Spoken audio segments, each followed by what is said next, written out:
Commence primary ignition.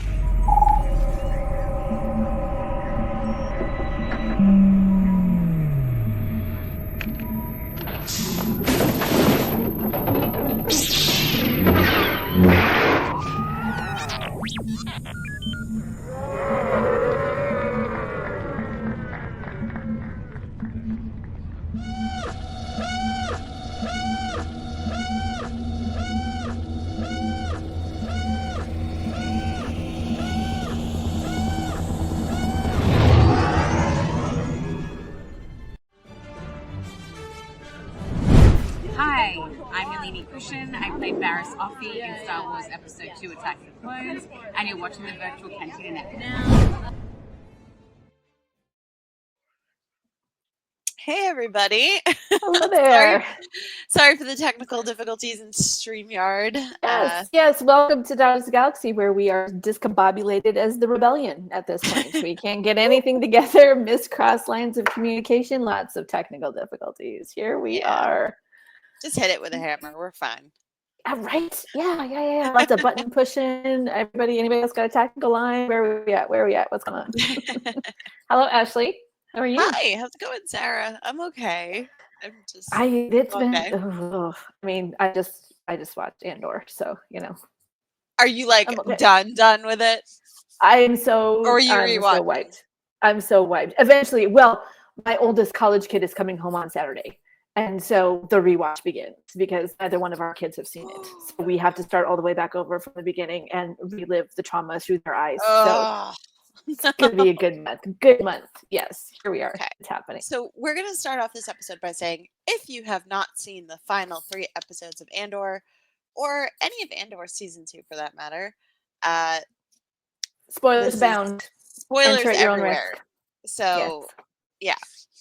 But tonight we're going to be delving into those ladies of Andor that we have seen. Right. And obviously we have Marva has passed on, as you know, from season 1. So we won't really be discussing her, but the rest of the ladies of Andor have been going through some stuff this season. The evolution, the dramatic difference in character development, specifically for a few female characters in season 2, was really stunning. Yeah, especially the de-evolution of one of them. That's a good way to put it.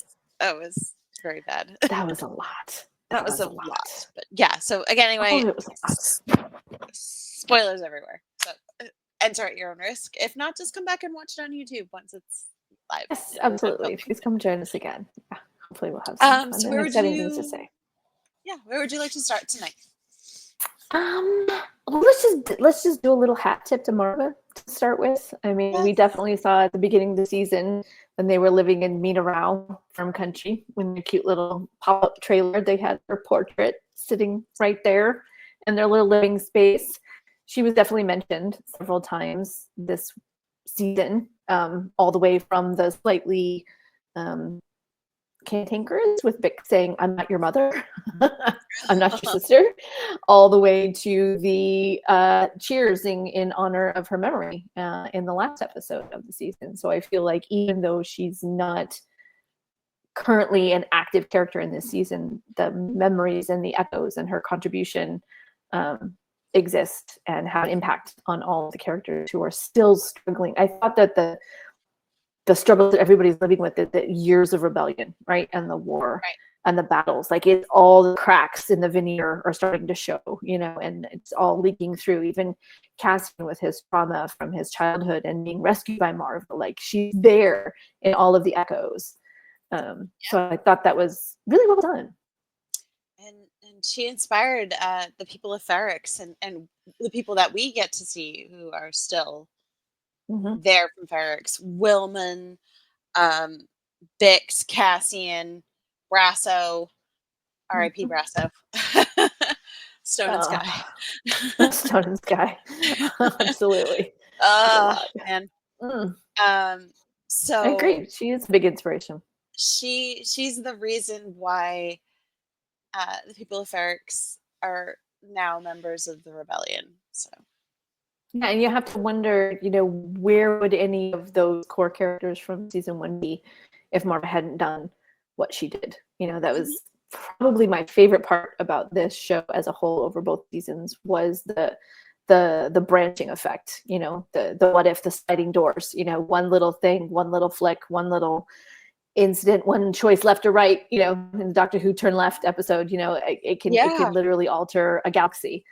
And I think Marva's influence and her status in her community. I mean, if she had just been a sort of transient person or someone who hadn't lived there for so long, you wonder would she have had the same impact? Even if she had Cassian's mother and had just shown up, a year or two before, would she have had the same impact on the people? So it as I said, it's doing my head in after the whole season. It gets me thinking about a lot of things. So the women that we are covering for season 2, we delved into some of them. I know one, oh my goodness. Agreed. And they've all grown so much over the course of the season. We're going. Yeah, one, I saw Andor and I am not okay. That is big. Well feels. said, sir. I agree. I'm there. I'm right there with you. So we're going to start, obviously, we know from our show on last Friday with Sherry that we lost, obviously, Cyril is gone. And Yes. Dedra has gotten herself into some severe hot water because she just cannot let Axis go. Even though she's working on the Death Star, she just cannot let Axis go. Yeah. And it's and really with Cyril, we can kind of jump to the other mother with Edie. I didn't have a lot of sympathy for that woman. Nope. For most of any of the time that I saw her, just didn't. It was sort of a kind of horrid fascination and some visceral reaction connections to real life scenarios. The helicopter mom does not pay off, man. It's but I did. My heart kind of cracked a little bit with that last scene that I see her in, where she has all of her neighbors around her, and she's watching the live news media feed. That was rough. So many military families have had to go through things like that, to literally watch on the news worried about your one, and I cannot imagine as a mom, I can't imagine what it would be like to realize you've literally lost your child, the only thing you have left in your life. You always say you wouldn't wish that on your worst enemy, but that was a lot for her. It really was. She's probably watching what's going on Gorman and just being like, oh, my son's there, he's a part of it. And like it's kind of like the equivalent of watching horrible live news media here. And it was the propaganda channel from the Imperials too, from the Empire. Right. So it was not accurate information at all. So she's just being fed this, and to be in that grieving state and just being fed a pack of lies, it's really horrible. And thinking that the Gorman people did it, and it's like, oh my God, they killed my son, blah, blah, blah, blah. And just witnessing this with all her neighbors, it's not something she can hide and not something she can like talk away. And kind of fudge the story a bit. Like they're all witnessing Cyril being part of history here. So it just... And of course, Dedra never did the reasonable thing to go back and offer any condolences. I would assume not in any way after the panic attack that she had with her connection to the whole thing. So getting back to Dedra, she sees the massacre on Gorman. She realizes that she was a part of it. Like she helped plan this, and things went sideways really fast. And she gave up access for this. But I have a curious question. We all witnessed her panic attack, right, where she couldn't breathe, that she was trying to get it together and she had to pull the collar and everything. And I'm kind of on the fence, is she was she having that reaction to what was happening to the Gormans, or was it because she knew that Cyril was there and she wasn't able to stop him? Like, I want to say it was her selfish point of view. Like, she didn't actually care about the people of Gorman at all. She was panicking about the fact that the one person she cared about was out there, and there was nothing she could do. Exactly. It is not about Gorman. All those people, like, as evident, when she allowed Bix to be tortured under her watch, and as part of being an ISB agent, she doesn't even care. Yeah. But when it's Cyril, the closest thing to a relationship she's really had, that's where she loses it, because she knows that he's out there and he just thinks the whole thing is just silly, and he wanted to, and then spends the next couple of years after that digging in and getting information about the Death Star, you know, to actually begin to understand that you thought you knew what the secret was, which was we're putting one over on the Gormans.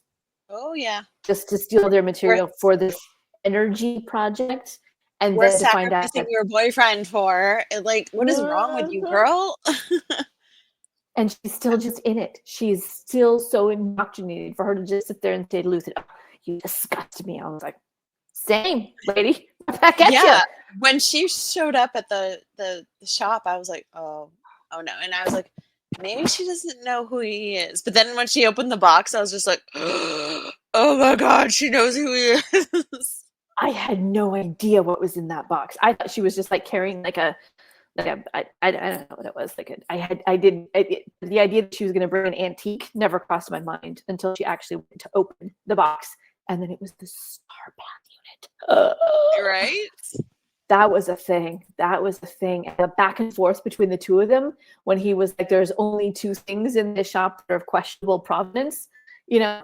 And then he brings the knife out, and I'm like, at first I thought he was talking about the two of them, right? Like he was talking about Dedra and him. We're of questionable provenance. That's what I thought. Exactly. I was like, well, is it him and the knife? Is it him and the knife? And all I could think of as I watched episode 11 and 12 was him saying, "The tension is mounting." And it was like, yeah, no kidding. Like his voice was just echoing in my ears. Right. Because it just kept getting worse and worse. But honestly, I think when she realized what he had done, what Dedra realized what Luthen had done with that knife, I think she had almost the same expression on her face that Mon Mothma did. When Andor saw poor Cloris, I was like, I feel like that was an equal reaction level of ooh, just the horror. Because that's everything she has worked for about to die. And she's like, no, get a medic team in here. He's got to stay alive. She didn't see it coming. And as Sherry says, I can't hold it. StreamYard is a jerk, okay? We're having issues, really. And I'm sorry for my internet cutting in and out. I over here. Apologies. Oh, you're fine. Yeah, it's good. Losing my signal. Sherry says her obsession with Axis clouded everything else she did. Yeah, like completely. She was so obsessed. She had everything about it in her personal files. And she did some digging. But she didn't even see it. That was the thing. It's like, you spent all this time hunting down a spy master and you don't even understand that the only thing that was on his mind from the second you opened that door was how not to give you what you're looking for. Like, you just left him standing there with a knife. Like, woman.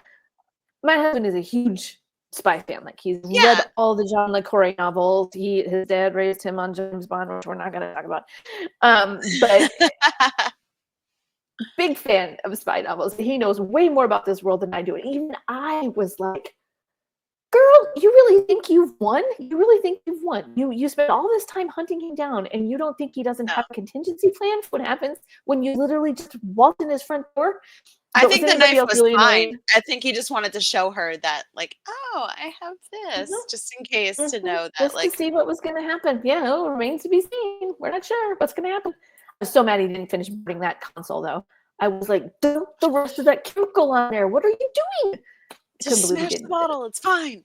Lonnie says the one thing that made her not follow her training and protocol, sent her over the edge, proof in her messier and messier hair bun. Yeah, so in this final batch of episodes, we see the two most put together women, actually three if you count Mon, Like Clea, Dedra, and Mon just literally letting their hair down and just becoming unkempt. And I loved it. Yeah. yeah, Yes. Yes. it's like, oh, Absolutely. that's how you know shit's getting real. Yeah. So Yeah. And her Dedra, uniform was unbuttoned, and then she went to yeah, go button it up, and then she was like, "Oh, it's you. Never mind." never mind. It That was was just, awesome. she's like, no, we have to keep him alive. I need his information. I need to know what he knows. And Lupin Well, knew it and was time. interestingly enough, she was quite right. I mean, I know that it was like her personal obsession, but it was the fact that Lucien A was comatose and B then died. That pretty much proved she was absolutely right. She needed him alive because the Empire was blaming her for the whole thing. And the only thing that was going to save her was interrogation and breaking of Luthen to prove that it was not her all along, which I thought was just chillingly horrible. This person you've been hunting this whole time is now the only thing that's going to keep you out of trouble. Woohoo! All right. Well, while we're on Dedra, do we want to talk about, first of all, the big Krennic scene, and second of all, the ending, the conclusion of the Dedra storyline? Do you want to go all the way through, or do we want to hop? The verbal sparring between Dedra and Orson is like, literally, it's him putting his finger on the top of her head. Like, that was, and I have a thought that I want to share with you, like off screen, because it's probably not appropriate for this audience, but I had thoughts. I had thoughts about that. One in particular relating to real life. But it was just the dawning look of horror on her face when he did that. And I was like, that was a leopard's each face nothing is going to stop Krennic from achieving his lifelong goal. Like 20 years he's been working on this project. He has given so much to it. And the Empire is like a snippet away of pulling it away. Like a second away at just ripping the rug right out from underneath him. And he knows it. And he's not going to suffer fools who try to mess with it. And Dedra throwing away his plans, leaving things exposed in her personal files that could ruin his plans, is not going to be suffered. Exactly. I mean, I couldn't figure out why at the end of episode 10 she was put under arrest. I'm like, really? Because the job was botched? I'm like, okay, censored, maybe get in trouble, whatever. But I'm like, arrested? Really? And to have it, my husband pieced it together before I did it, and I was like, oh my God, she's running around snitching information. Like on the most, like compiling this entire database on the most secret information. I didn't catch that. And then leaving it in her files and leaving it open to be accessed by other people in the ISB, like Lonnie. Well, because when I heard him talking to Luthen about it, my mind went down the wrong track. I thought that he was basically saying that he went into her files to confirm, to get the evidence of what he already knew. It wasn't until the next episode that I realized that he had no idea that this was just his exit visa. This was his bargaining chip to get out of the rebellion. And so he went and used her credentials to find something, anything. And that's when he stumbled across and pieced together the Death Star. Like, it just blew my mind when I figured that out in the second episode. I was like, oh, so she'd been running around. So she knew, not in Gorman, but afterwards, because she was snitching all this information about the Empire's most secret, most expensive, most insanely long-term project, and then it got leaked. Oh, girl, yeah, and it was, as you can see, Orson Krennic does not suffer fools, and even shot a mother and tried to take her husband to finish the Death Star project. Yeah, exactly, Mark. Mark says she never thought the leopards would eat her face. That was a huge leopard eating face moment. Absolutely. Yeah, and it was so good, and it was so good. And I love you, Mark, but I'm so glad you were wrong about her end, because like I said, the Death Star was not good enough for her. And that, it never once occurred to me that that is where they were going to go with Dedra, and I could not love it more. The fact that they put her in a prison, like you know, Narkina 5 level prison with the electrified floors and the little, but being told to put together pieces for the Death Star. It is making her stay on task. And On not program. going anywhere As else. Lon said, on program. Yep. Yep. So she is stuck on program for the rest of her life, or at least until the Empire is out of power. Whenever that may be. It does make you wonder what happened to all those prisons when the new Republic took back over. I know. I wonder. Then they had to go and build a Starkiller base. Right? Just saying. Goodness. On Ilum.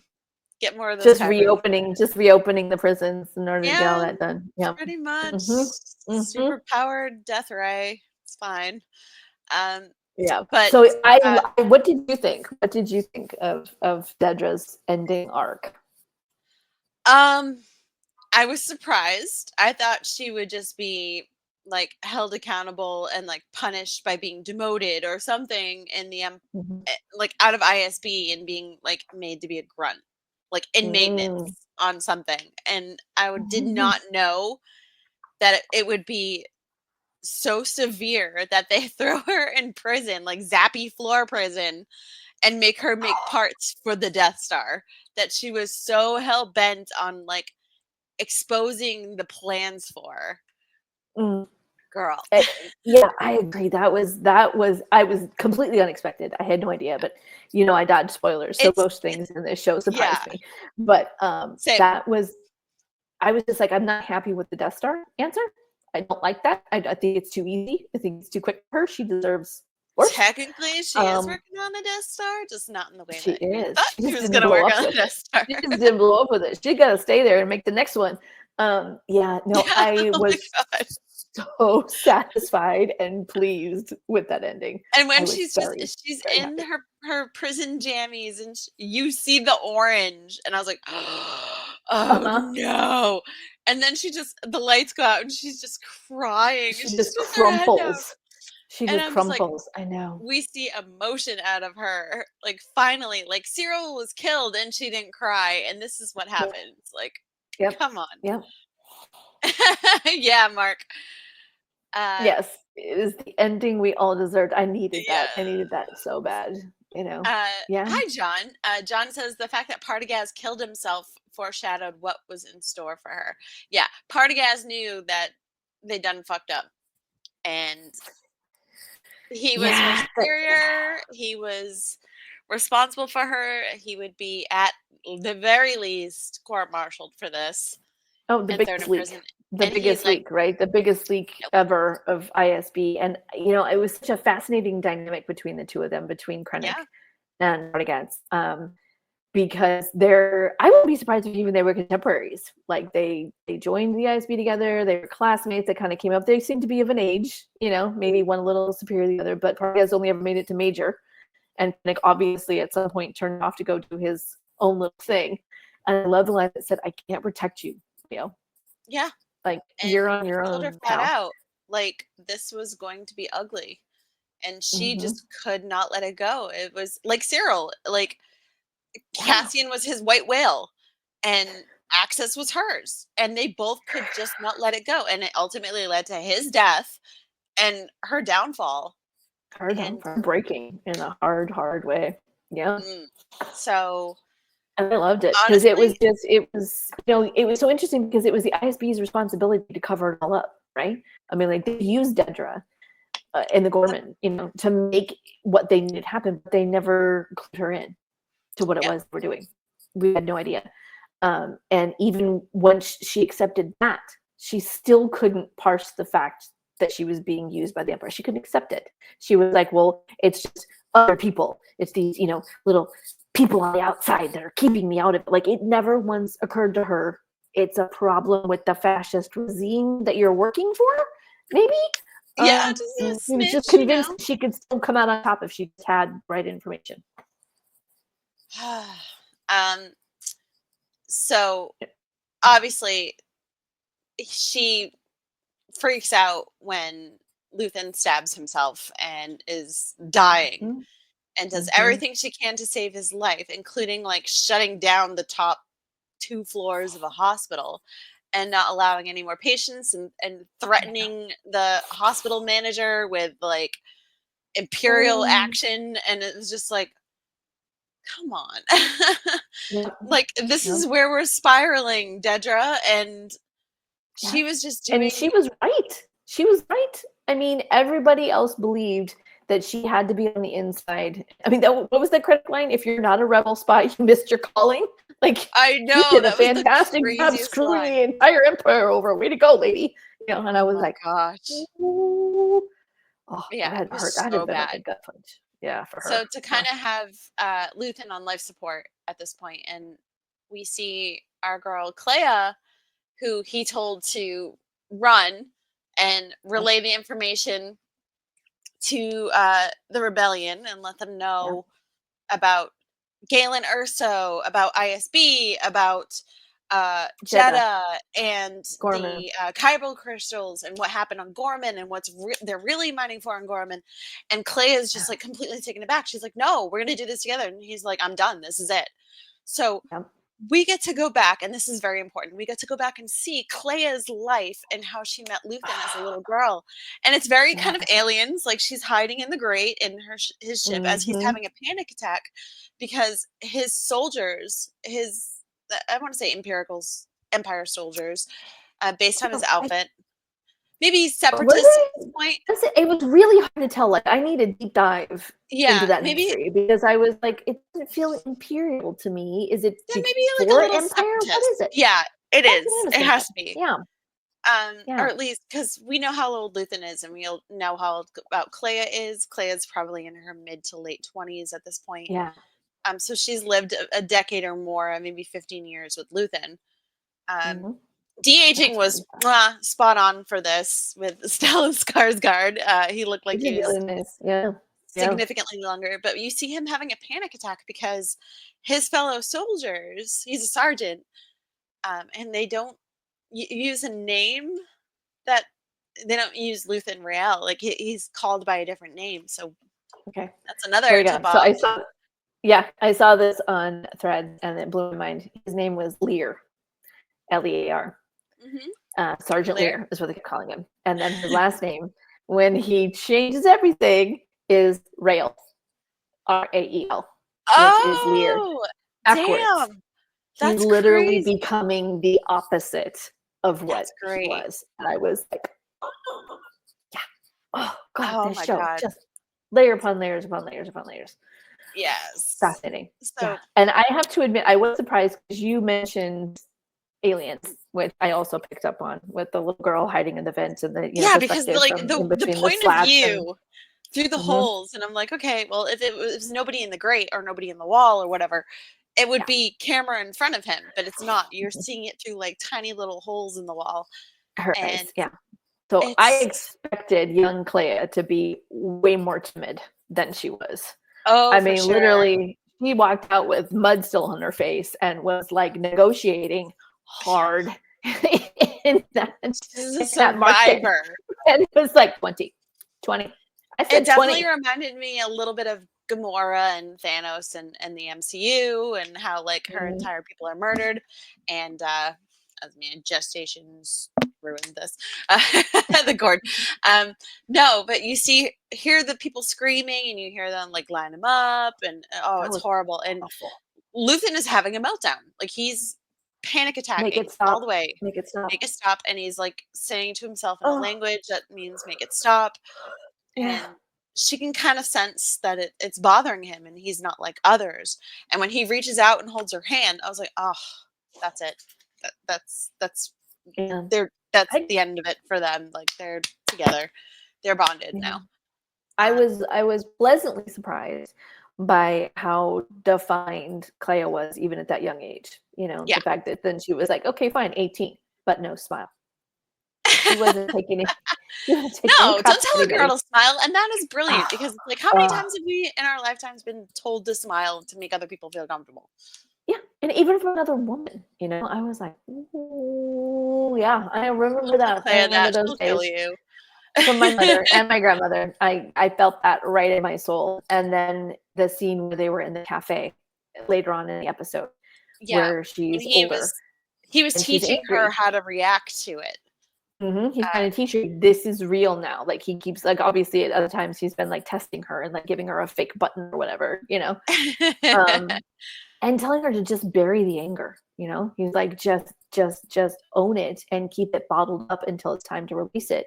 And I felt like over this particular last 2 episodes of the season, this was it. We got to see her finally release it all. That she'd been carrying it all that time, and then they finally got to the goal that they were looking for, and she was finally able to let go of all that trauma. I just think about how much she had to be carrying around all that time. And him teaching her like, okay, don't run, stay here when everybody else gets up and starts leaving, and they're leaving slowly, and he's like, okay, now get up and leave. So you and he was like, look at me and now turn. Don't look at the bomb before you push the button. Like, I know all of those little details. Teaching her the cues for it. And as much as he said that, like, he didn't have love, like he sacrificed love, this is the closest thing that both of them had to love in their lives. And it is so evident that Clea disobeyed him and did not run to tell them what he had learned. Like, not yet. Like, that's later. She made sure to follow him to the hospital, find out which hospital he was at, completely like deep undercover as a nurse, get up to that floor. How hilarious. I thought it was a team of at least 3 people. Oh my God. Right. No, it was one. It was Clea and Slayer all day. Clea the Slayer. Yeah. It was hilarious. I don't want to say hilarious because it was such a heavy moment, but it was hilarious. Spencer was calling her Mama Coco in our chat today. The old alien lady just kind of like, like mumbling to herself and kicking her feet and stuff like that. And she was just kind of, she wasn't being malicious, thankfully, towards her. She was just kind of like wheeling her around as a prop. A great little thing. You have to have a prop, right? You have to have that distraction thing. And I think what I love most about the ending of that relationship was, at least for season 1, I was always a little confused exactly what was the whole thing between Clea and Luthen. Was one in charge of the other? Was this a subordinate? Was this a military thing? Like, I couldn't quite parse the relationship in season 1. And to have to wait all the way till episode 10 in this season, I think it was worth it, because I thought it was really funny when she looked at him as a little girl and said, "So am I your daughter now?" And he's like, "When it suits us, yes." Yeah. Like, he's not pretending to like be a fatherly figure. He's like, this is a partnership, and we're going to play whatever part we have to play. And maybe said a really awesome thing when Luthen died at the end of his episode in episode 10. He said, he literally achieved the pinnacle of a spy master. He's like, you not only had a plan, it not only blossomed and spread through the whole galaxy, you died without giving one thing away. For sure. And everyone you had in place was safe. And I don't just mean safe as in like alive and well. I mean safe as living or dead. Nothing went past them. Yeah. Like, and I loved that relationship between Luthen and Clea.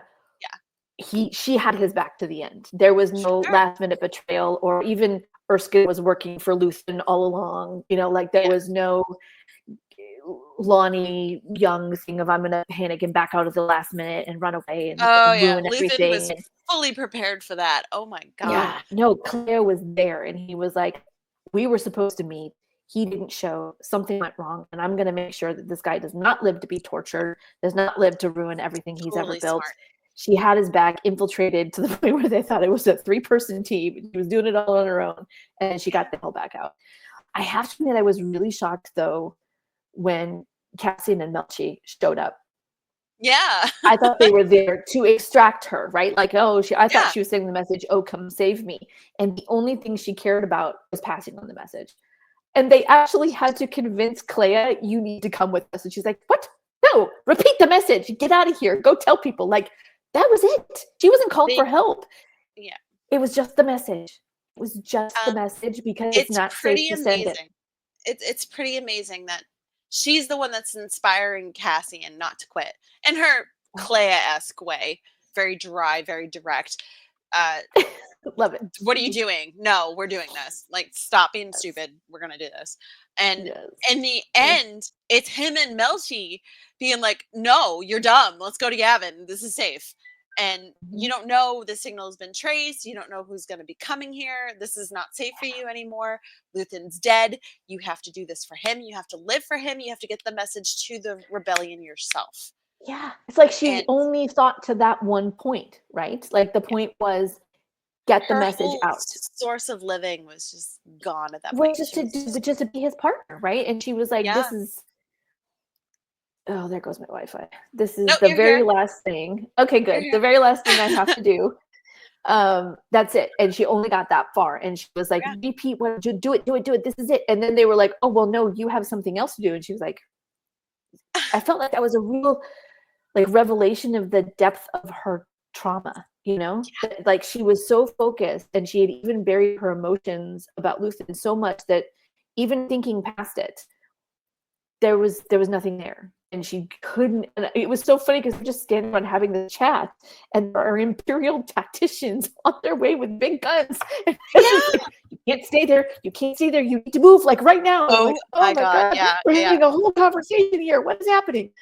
But that was those moments I loved the most for the end for Clea at Yavin 4. Like her waking up and being, not waking up to beeping, not waking up to panic. Just getting up and walking out into the green spaces, seeing other people. I'm not alone. I'm with other people. And when Belle said to her, I have friends everywhere. You're among friends. Oh, that was a tissue. That was a tissue moment for me.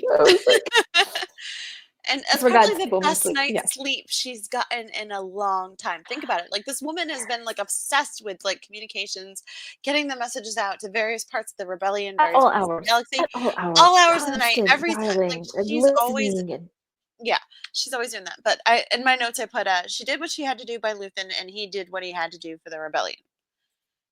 And for her indirectly, he died for it, but she also had to preserve it. Because he died for it, and it just made the weight so much more. Like before, it was just two of them carrying it equally across both of them.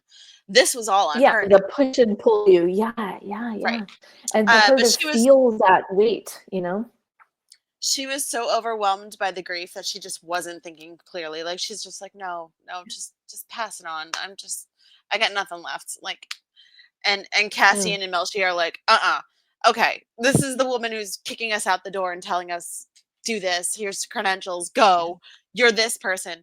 Like the queen of getting it together and get it together was just absolutely losing. Are you done, Grace? Are you done? And then she just kind of just like ran it. It was like the Energizer Bunny running out of batteries. You're like, like the battery finally went. And I have to tell you, it was so emotional to see her, that private moment between her and Luthen, and she sees him take his last breath and die.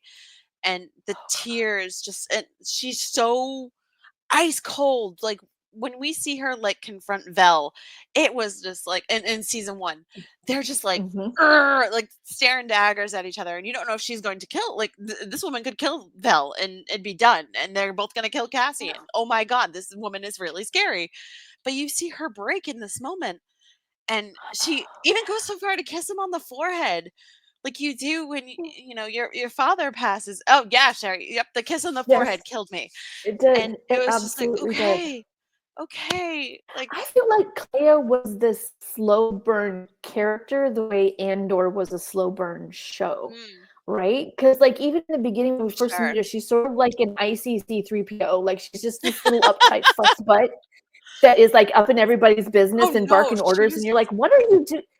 She was one of the scariest people in season 1 for me. Like when she's got her hair down, kind of like, where are you getting this attitude for? Where are you coming from? Like you don't like, who are you? You know, we're like, what's happening here? And then she just blossomed into this amazing character that just, I feel like the more Luthen crumbled, the more she came into her own, and to where he was not able, he literally burnt himself out getting this answer. I almost feel like, this is me, I'm a very optimistic person, but I almost feel like she has a second chance at life in the rebellion. I am choosing to believe Clea lives all the way through the Battle of Andor.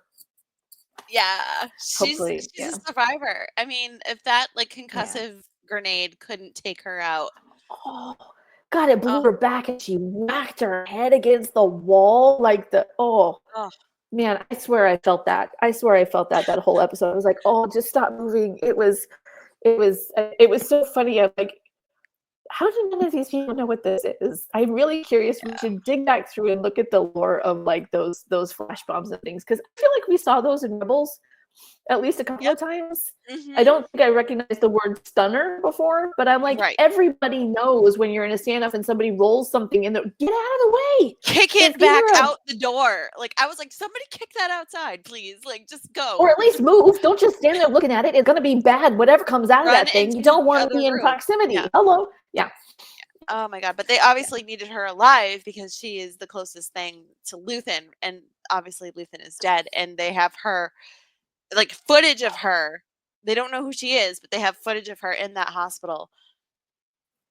Completely tricking the entire ISB staff and the doctors and I love nurses. that. I love Oh that. my And can god. I just So add as good. an aside? I don't understand how Hertz somehow managed to make me hate him almost as much in the span of just a couple of episodes as I did with Fedra over like an Yeah. entire 2 seasons. I hated Damn. him so much, and I have never had a more satisfactory death than watching K2SO use him as a human shield. Oh my That was god. Oh awesome. my god. Okay, so this is not obviously not the women of Andor, but I just have to say I have missed K2SO so much, you guys.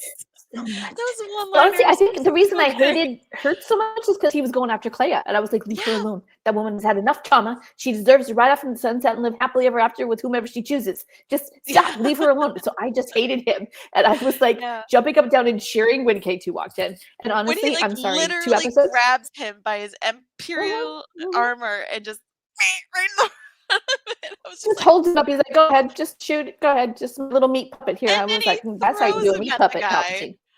Dead. I Absolutely dead. loved everything about that scene. And I think it was because I have never wanted anybody to live more in my whole life than I wanted Clea to be able to walk Yes. out of that room. And then they carried her. And I was like, because we hadn't seen her breathing at that point. Yes, I was Jerry. half afraid she was dead watching K2 walk out of there. I was like, oh my God, Clea, you have to live. You have to live. Terry, I don't I know what it cannot was. wait to discuss this with you and watch this with you too on Friday night. Like this episode is just insane. But I honestly loved like we have to delve into K2 because it's our boy. And Yeah. with the game between Melshi and K2 and Andor and Cassian at the That the was hut. hilarious. Okay, was it Mahjong or was it Dominoes or was it some version of both? It's Because kind of I like could not weird, figure out what like they were doing. Mahjong or something. Like I don't know, but it was so fun. Well, And it he's reminded me of like, that scene from one of the Pirates of the Caribbean movies when they're betting the dice 4, and like 5, 5, 10, 10. It's like, what is this, a dice game with tiles in it? I was so confused. But I clearly need to learn how to play that because I already know how to play Sabah, and now I need to know whatever the heck it was they were playing. Yeah, so hyperspace that props was to awesome. make that game. Like it's gonna be fun. Whatever it If is, they give don't me rules. already. I need to know. Yeah, we need It to has know. to happen. I was so excited. But having Kay just sit in the chair and you just see his knees getting up closer and His closer to knees his up and his face. little arms out there. And he's just like, and they're laughing at him, and they're laughing at him. And I'm like, "You're laughing and at me." also, this is further Lucasfilm. If you're listening, this is further evidence right here that we clearly need an animated K2SO Cassian season. If they've played 863 games in the span of 1 year, then they had a lot of adventures out there together. And I want Melchi Cassian and K2SO. I want to see it. I want to see it. It has to happen. Please, I think, series. Cast 2SO. I've named it for you. It's happening. I love it. I love it. Oh, Tales of Cass, Tales of Andor. I don't know. Oh, so give me. We have to use our remaining time to obviously we delved into Vel. Vel's kind of grown softer over her course of this season too. She was a straight up hard ass, and like I said in season 1, her and Clea were just ready to kill Cassian and be done with it. And watching the 2 of them toast the Aldanis together, that hurt. Oh my gosh. I've been witness to so many cheersing and toasting moments between military campaign people together. Even military families, we start referring into and remembering places we were and things we did and stuff we saw. And I was like, that was so brilliantly well done, you know. Sure. And I love how like Mon Mothma's like, I'm not going to tell you what it is, but I need you to go in and I need you to do this. And Belle's like, you want me to find him? She's like, I just need you. And she was like, my cousin wants to know if you're lying or not. Is this true? What's happening here? And I was just howling. I was like, okay, well, And that's Alan not had what the Mothma said to do. Alan had the best analogy for it. He's like, they've been around each other for so long that they know that they can be direct and not bullshit each other. And the fact that she's like, my cousin wants to know. Not going to take any bullshit. Yeah, like, dude, is your I story can true? tell He's you like, I don't know. to your face. But also, Yeah. like, it's Clea. Right, so like, why would Clea lie about it? Like, come on. Yeah. Well, and I thought Serious shit. that Bale really had a good point. Also, I hate Senator Pamela, whatever the heck her name was. Also, shout out to the actress. I can't remember her name, but she was in Dune as well. She's in Rogue One. She's a phenomenal She's a actress. ferocious actress. The fact love that her. anybody and with just those few lines can make me hate them that much. Props. Props. We love you, Senator Palmo. Except for no, I don't. Not at all. Not even a little bit. I'm Okay, like, why is she I here? like you. What did she do? She's not military. Did she bring the money? Who is this person? And get her out of here, because I don't think she should have a vote no more. I like her because I feel like she can be shut down, and they do shut her down. They shut her down in Rogue One. They shut her down here, so it works out. And where is she? I'm like, bleeding from a head wound. You want to see what that feels like? I was like, I don't like her. I don't like her. Let's go see. It's fine. It's totally fine. Yeah, he did make a really interesting point, Bill. I mean, as disappointed as I was on where the character looked like they were going, then he pulled it out that it is true. I mean, Andor even says to the Gormans, this is the ISB we're talking about here. Misinformation is what they do, and they're very good at it. Do you really think this is reliable info? And it was just so interesting to see the tables turned and to see the rebels being like, you haven't talked to this dude in a year. We're getting scuttlebutt that the ISB knows, and they did, you know. And because he killed Young, we don't have any way to verify the actual information. I mean, it was just this weird, twisted thing in on itself. It was hearsay. I thought that was so fascinating. It really was. It was so fascinating, the fact that Clea was completely disbelieved, and Vel was like, and Andor, and he gave a whole nother perspective to Rogue One when he's telling Jyn, oh, you don't have the hologram, you don't have the message from your dad. And she's like, what, you don't believe me? And he's like, I'm not the only one you have to convince, because he literally just went through that. Even Mon Mothma. For real. Yeah. I mean, even Mon Mothma, she tried, you know. And I did appreciate that Belle at least was like, when Andor was like, I saw him a year ago when I saved Mothma from the Senate in your crappy little plan that almost got her killed and taken in. But like, he was like, duly noted. Okay. I'm like, that's right. That's right. Yeah. I mean, that was really nice. Also, shout out to Benjamin Bratt for pitch hitting for Jimmy Smits' season. I think he did a phenomenal job. He did turn me around. I have always loved Benjamin Bratt, and I was not prepared. I did not know about this ahead of time going in, and I was very uncertain. When we saw him at the little Vesty Week scene, the little investiture party, I was like, what is this nonsense? But he pulled it around, and he did a really great job. And by the time he said, may the force be with you, I was like, peace, bro, we're good. We're good. We're good. Did a good job. Really fine. So did anybody get kind of a little vibey vibe off of Mel and Clea? A little bit.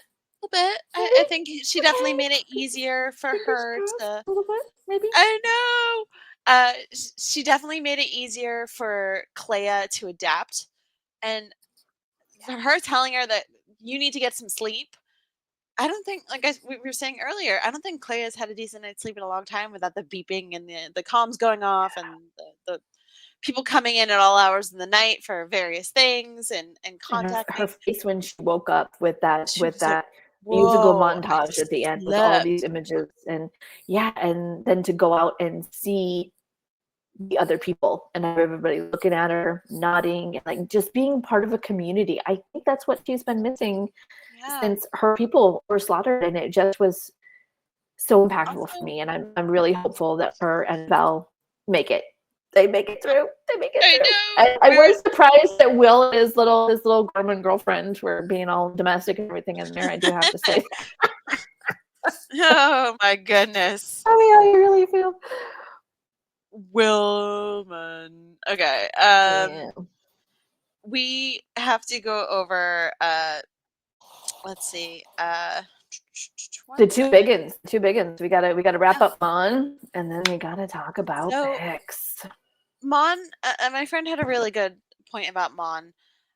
Somebody was complaining that, oh, how's Mon gonna go from being dressed like, Chandrila fashionista to wearing a trash bag? And I'm like, okay. I was like, this is crazy. And he goes, well, someone had mentioned the point where like President Zelensky is going through wartime and he's not wearing a suit. He is Mm-hmm. in Mm-hmm. fatigues. He is in like a He's long a soldier. sleeve t-shirt. He's Yep. in soldier mode. And Mon, like you're in a jungle. You're in like a freaking tropical rainforest. You're not gonna wear Chandrilan silks and be dressed to the nines if you're gotta get out of there in a moment's notice if things go sideways. Like that's Yeah, completely asinine to expect it that. is. So, It is. I but it was agree, good to and see I Mon. feel like it was great. And unfortunately, she had the tragic, terrible '80s haircut. But I the was like, oh. continuity part of me appreciates the fashion tragedy that was. Also, shout out to the But wig and costume team. I did not know wow, that Genevieve was wearing wigs this entire season. I thought they just yeah, dyed her she's hair. good. She's got long blonde hair. Yeah. Beautiful, beautiful job, and phenomenal. Gorgeous work. It really was. But I agree because I feel like she doesn't need those trappings anymore. Nope, she's Those free. were the armor that she had to wear to get through her sad, complicated little That is life that it. she was To move putting the on the chess show. pieces on the board. Yeah. Yeah, you have an expectations as a senator. You have an expectations as a wealthy Chandrilan. You have an expectation as Perrin's wife. And the big, it was all, Which, and by the way, what was that? I know, we gotta get there. We gotta get there. No, but I agree. okay. I think, and I loved her sitting at the table and chatting with other people next to her cousin and like literally not having any F's left to give. And I Yep. was like, That's that to exactly me it. as a woman who has just transitioned into her true self. Like For she sure. still has grace and courage, and she still has her fortitude and her ability to speak and give speeches, but she doesn't need the fancy trappings of the, like she said at the beginning, in the beginning of the season, it was, or yeah, I think it was season 1. She's like, it's a projection, it's a show, it's Yep. not who I really am. I'm just being Bingo. that so I can do the real work behind. And now she doesn't need it anymore. And I Yep. love that. I love the transition. For sure. For sure. It was so easy to see. And Mon of all people should have known that, like, hey, Bill, your information went sideways when I needed it. Oh, I that side trusted eye she Cass. gave him was real. She's like, Yeah. I it was like, trusted Cassian, and I'm here and I'm alive and the rebellion and that was continues. because of Luthen. Cassian didn't just show up and do that on its own. That was They all gave the two him of them. that She's like, information. Exactly. and I thought it was so interesting that they were saying all the things about Luthen that they say about Saw. His paranoia, his inability to collaborate, this web Oh, of deceit yeah. that he weaves. I was like, are we still talking about Luthen? Because I But it think was maybe like we slept a little. talking ill about the dead. Like, I don't Yep. feel like that they had addressed that so much when Luthen was alive and still operating. They were all set to glean that information and everything as it benefited them. But as soon as he passed, they were talking shit about him and they get called out on it. Like, I loved that. guy's Andor not did here good. to And defend himself. What the hell? yeah, and I So, really feel like I was sad that in Rogue One, it kind of felt like Mon was sort of waffling in her support of Andor. And I love that in this last episode, they really brought it around where her and Draven go to Bail and be like, listen, yeah. you got to give this guy a chance. You're not doing the right thing here. And Bail listened. And I loved that line where Cassian said, you and Luthen would have gotten along better than you think. For real. That was For awesome. real.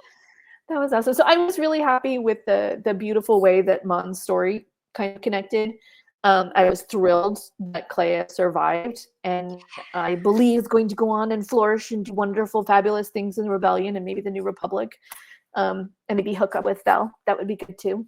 And we got Melshi back. Pew pew. We see him in Rogue One. That entire platoon that he was leading, that was the whole crew from Rogue One. That was the entire ground team from the U ship and from the U wing, and I'm like, right there with him. Oh, great. That was horrible. That was heartbreaking. So if you have the Rogue One character encyclopedia by Pablo Hidalgo, you'll see him in there. You'll see all the it's so cool that they brought Draven back. They brought Senator Palmo back. Like, these are all key players. Melchi, obviously Mon, like, everybody's back from Rogue One, and it's just kind of like helps bring everything full circle. I love that. I was really impressed with that. Yeah, I was really impressed with it. So overall, I thought Dedra got what she deserved. E will probably live her life, the remainder of her life, in victimization hood, which will make her quite content. My son died. Marva's legacy goes on. I thought Belle recovered really well from Cyntha's death, as sad and tragic as it was. Legacy, we have one left. We find out in like a nice little tidbit where B2 Emo has been all this time. With the other B who took off in episode 9, was that 8, 9? She just up 9, and episode 9 just took off in the middle of the night, left a Dear Cassian letter, a virtual video letter, and just left. And I was shook by that, but not anywhere near as shook as the final stinger scene at the end of episode 12. I did not see that coming. Did you? Oh, it hit so hard. I had heard rumors, and obviously the rumors is the internet. People are saying, oh, like, yeah, Sherry. Sherry says, I partially got Bix's end right, just the wrong kid. Girl, me too. I really hoped it would be Poe Dameron. But obviously, Poe has different parents in the comics, which is fine. His mother is a pilot for the rebellion. It's great. But the juxtaposition, and I shouldn't say juxtaposition, I should say the similarities between the scene. Yeah. Again, we've all been talking spoilers. Spoiler alert. The similarities of Bix and sunset, baby Casa, and Jin and Cassian looking at the explosion on Scarif. At the same minute when she was kind of looking off to the side, I almost wondered if that was like she felt something. Yeah. Like she felt something in the force and she didn't quite. I was hoping that she felt like we don't know how long later that is. Yeah. The baby looks a couple months old. So it's obviously a year after she left. So it could have been around the same time. I was actually really surprised. She probably found out she's pregnant and was like, yeah, I think that's why she pieced out. I think when she said I made the choice for the both of us, she wasn't just talking about her and Andor. I think she was making that choice for her and the baby, because she's right. I couldn't figure out. She was like, you're gonna leave the rebellion for me. I'm like, girl, you ain't that special. Like, come on, you can talk him into this. I remember being kind of like, woof, her letter. I was like, okay, where did strong badass, I'm gonna blow up the world and own my own shop Bix go? Like, what? Exactly. Like, so Alan had a good point. Like, the whole thing where Vel is trying to convince him to contact her and like, hey, you might want to talk to Bix. Have you talked to her lately? That hit home so hard. I was like, Vel knew. She knew. Oh my Vel God, knows everything. It's fine. Oh my God. Because I remember, because I watched it twice. I watched it on my own, and then I watched it when my husband comes home. And so I remember the first time being like, you want to reconnect with Bix. You want to reconnect with Bix. Bix is the one who left. How about Bix call you? How about Bix will come back when she's ready? How about you don't go pressure the girl? And I was like, no, what the hell? And then I'm like, oh, she's doing that subtle army buddy thing of like, hey, bro, I know something you don't know. Don't be stupid. Oh, God. Oh. So imagine how much Vel, like, imagine how pissed off Vel must have been to like know that information, and then Cassian gets himself blowed up on Scarif. To find out that, well, like, everybody died. So many people died at Scarif. Can you imagine not being a part of that and being back on Yavin going, I'm sorry, how many people are coming back? 2? Okay, great. 2. The princess and a bunch of people we don't know? Awesome. Okay, great. Sherry said, I'm not sure she knew she was pregnant when she left. The part where Vel tried to get Cass to contact Bix made me think that. I think she probably checked in with Vel on the sly I don't think this the whole don't tell Cass thing, because I want him to finish the mission, and when the Empire wins, we all win, etc., etc. Yeah, I think think at she knew some she was point in gonna the miss. intervening year, Vel and Bix were communicating, or Vel stopped by, or whatever. Maybe saw her like hugely pregnant and was like, "Oh, okay, all Okay, right then." Yeah, cool. yeah, But yeah. And it could be because she did say that's what I hear, so it may have just been through the grapevine too. She may never have actually communicated directly with Bix, but somebody else on Mina Rao is still in contact with the think rebellion. about Maybe it, like Talia, who was Rosso's maybe. main squeeze, and is But now in again, charge of. Vel wasn't really on the planet, like, so they didn't really know Vel. So the only one that would have gotten in touch with her would be Bix herself. That's a Um, good point. but again, like having her be like, "Oh, you should call her," and like, no, like Bix ran off. Like, Yeah, if I couldn't if figure he had out wanted, why, and then that was if he had wanted to stay in the rebellion, and she told him to stay in the rebellion, he would have stayed. Like, there was no yeah, reason for her to leave. Like, yeah, just ugh. yeah. No, Yeah, and I a lot of think, people and are I also saying like. that she was clued in during her conversation with the Force healer. Yeah, for sure. I definitely feel Ugh. like he had an interesting point where like she's safe, right? Mhm. That's what I hear. So I feel like maybe there was like a brief conversation or like a message back and forth between Bix and Vel, but they never Yeah, actually saw each other, kind of thing.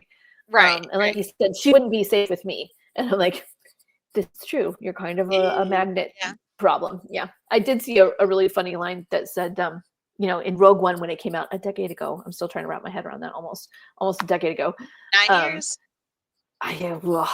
that like we were all real gung ho because Cassie was like, "Yeah, I'm gonna get my shit and I'm gonna go do this thing." And we're all like, "Rah!" Like for the rebellion, it's this amazing thing. He's totally being brave. After watching it, they were like, "No, that's just his MO. That's just how he rolls. He does it It's all the just time." Cass. Cass gonna Everybody in the Cass. island's like, "Oh God, Andor's going to get man. Dragon's gonna be pissed. Oh geez." Oh my God, Cassian fell in love with Yeah. Jin. No, he did not. Like, they No, were he didn't. just No. like, No, Bix was and the love I of his feel like life. that contentment and that peace and that acceptance, I would love it if that's what Bix was feeling when she just kind of looked off Right. that direction. Like she kind of felt that ripple, that they weren't afraid, that they weren't scared, that they weren't even sad. It was contentment and peace, and we did She's this, and we pretty did everything attuned. we Like, could. the fact that she Yeah, was able to reach out to the Force healer and just kind of convince him, like, no, see, you were meant for something greater. Like, I knew this. So I think yeah. she might be a little bit sensitive, but not a lot. Well, you can just get those Just emotions and those vibes. ripples. I mean, sometimes we all Yeah. feel that. Sometimes you just get that feeling, and you're like, "Oh, what was that?" Like you just sometimes you just know. It's just that feeling that you get, and yeah, I love it. However, I would like to say, with all love and affection, Dave Filoni, leave baby Andor alone. I don't need him showing up in Ahsoka somewhere. I don't need some weird random thing in Starfighter or whatever movie you're having. Just leave All we that kid really alone. need is a Let him Cassian be. and K2 animated Yeah, series. That's that's right. Let him be a farmer and play with his droid on the wheat planet. Just leave the poor boy alone. Okay? Can we just have somebody live a normal life, please? Please. Please and just for thank a you. I year. don't need Like a any year or little two. baby. I don't need any little baby cast of pop-ups anywhere. I'm over that. I'm done. I've had all the Oh, continuity I need. My tank is full with Andor. I'm all good. All good. God. So those are our ladies. There they are. Phenomenal job. I thought it was fantastic that they didn't end up killing off Bix in some super sacrificial thing. Yep. That's what I was worried about. When you fridge the ladies, Mm-hmm. popular trope in comics and movies when it comes to advancing the hero story. Thankfully, they didn't do that. So relieved. It is kind It of was still borderline. I'm not sure how I feel about the, well, she went off and had a baby instead, and so now her life is complete. That's also a bit of a trope, but it's the lesser of the tropes. So terrible. And I mean, John, Star Wars is Kate's about hope, chaos. and the next generation is always about hope. whether it's your kid or somebody else's, you know. Rebellions So are I built on do hope. get that. Yeah, I do get that piece. I do get that connection of it. Overall, I'm just absolutely delighted with the evolution of the characters over the seasons, and such good you know, writing. we were talking about in that alley on Gorman, you had a bunch of peons and mooks, and you had three really powerful women. You had Enza from Gorman, and you had Vel and Cinta from Rebellion. And when those two idiots started scuffling over the blaster that wasn't supposed to be there, you were pretty sure one of them was going to bite it. One of them was going down. And I told my husband, I said, that's the problem when you have so many fabulous female characters and you elevate them to this height and pinnacle, that means one of them is a lot more likely to die. Mm-hmm. And I am very sad that it was Cinta. But looking long range story, if Enza hadn't died in the plaza in the massacre, it wouldn't have encouraged her father to shoot Cyril in the head. So also, if you've seen Inglourious Bastards, like a fantastic movie, her father, the man who played the guy who kills Cyril Karn, was one of the Nazi soldiers in Inglourious Bastards. He meets and says hi to the Boston-based Bear Jew. you all know that scene. If you don't watch the movie, it's old as dirt now. But then you know what I'm talking about. Yeah. But it was just crazy because I didn't know that was the same man. So it's crazy. Sherry says, so glad that so many of these fantastic ladies were the characters that lived. Agreed. Yep. And even in a way, I'm glad Dedra lives. I hope she lives a long, miserable life on Narkina 5 version of wherever she is. I don't know. Maybe the women have a different moon. I don't know. But or they just put everybody in Narkina 5 on different floors. I don't know. Too. But it could be. I don't know. And I'm good with it. I'm good with any of it. Yep. That's what happens when you play with the Imperial fire. You get toasted. Mm-hmm. Mm-hmm. Leopards eat your face. All right. Leopards eat your face. Mm-hmm. Yeah. Well, that was a fantastic little wrap up for season 2, the women of Andor, and how wonderful and fabulous they are. Yes, indeed. We have Rebel Scum Con coming up in a couple months in Texas, August 8th through 10th. They are hosting Bunta Eve Special Edition in Frisco, Texas. You can go to Rebel Scum doing its own little special thing. Come meet some folks and people that have a big Star Wars family. Come hang out. Tickets are available for Rebel Scum Con at rebelscumconventions.com. You can also get tickets at virtualcantinanetwork.com for the Bunta Eve Special Edition. So many amazing voice actors, behind the scenes people are going to this event. I am not, because I will be in Boston with Catherine Tate. Sorry, Mark. Sorry. Just so you know, Catherine Tate canceled in Philly this week, or coming up, and we were like, we can swear we hear Mark screaming from here. We'll never Speaking of white whales, this is Mark's Cassian Andor. He has been hunting her for years with the tenacity of Dedra Meero, and he has not yet achieved his Axis arrest moment. So we'll have to see. Well, stay tuned. You can get a flight back to Boston. It's okay. I'm going to meet her, and she's going to say, who are you?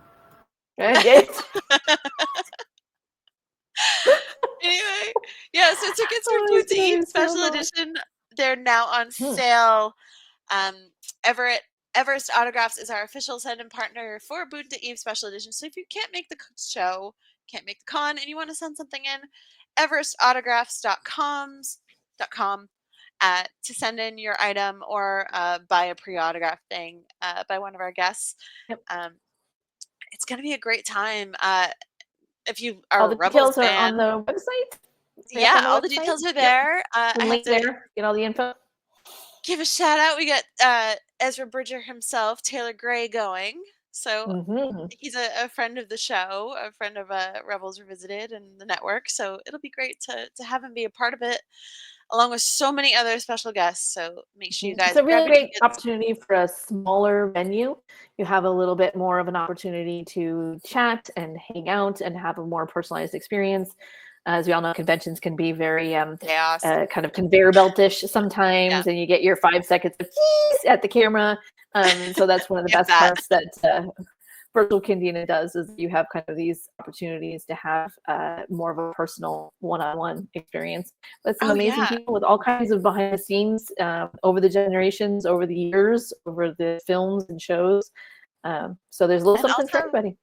VCN family members, like Mark is going, Spencer is going, Dave, I'm pretty sure, Jeff, like so many people going. I am not, like I said, I will be in Boston, but but I hope you all have a fantastic time and say hello to so many awesome people. Take a lot of pictures. Yes. Let us live vicariously through you and then post it in the group. Share. With the 90 upper 1,000 family members, and we all want to see it. Amazing. It's growing. All kinds of good stuff on the page now.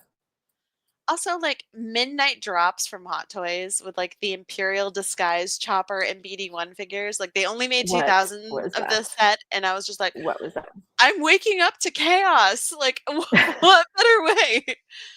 So thankfully I had enough rewards to get it, but I was just like, oh, I need amazing. this.